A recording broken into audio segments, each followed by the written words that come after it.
বিসমিল্লাহির রহমানির রহিম। প্রিয় এলাকাবাসী ও প্রিয় দেশবাসী এবং বিদেশে অবস্থানরত প্রিয় ভাই বোনেরা, আসসালামু আলাইকুম।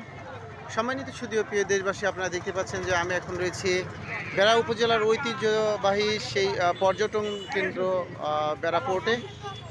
দেখতে পাচ্ছেন যে ভাসমান যে রেস্টুরেন্টগুলো রয়েছে, অত্যন্ত সুন্দর একটি জায়গা।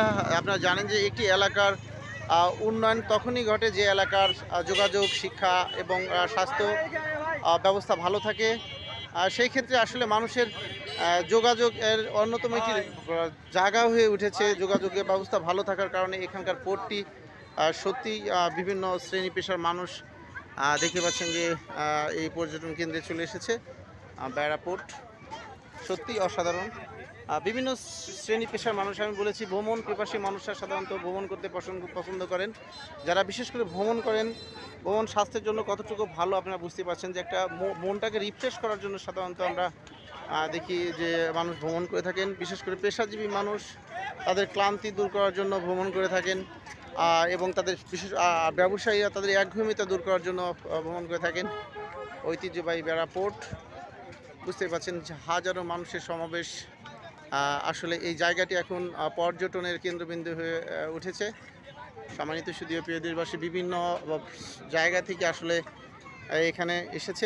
নদীর সৌন্দর্য, প্রাকৃতিক সৌন্দর্য সব মিলিয়েই একাকার। আসলে আপনারা জানেন যে বিশেষ করে বর্ষার মৌসুমে পর্যাপ্ত পরিমাণের পর্যটকের আবির্ভাব ঘটে এইখানে। বিভিন্ন এলাকা থেকে আসে। এখন ছাত্ররা থেকে শুরু করে বিভিন্ন শ্রেণী পেশার মানুষ এখানে তাদের নৌকা ভ্রমণ করেন এবং নৌকায় তারা পিকনিকের জন্য এই জায়গাটি স্পটটি বেছে নেন। দেখতেই পাচ্ছেন সম্মানিত সুধীয় প্রিয় দেশবাসী, যমুনা নদীর তীরে অবস্থিত এই যে বেড়া পোর্টটি সুন্দর একটি জায়গা।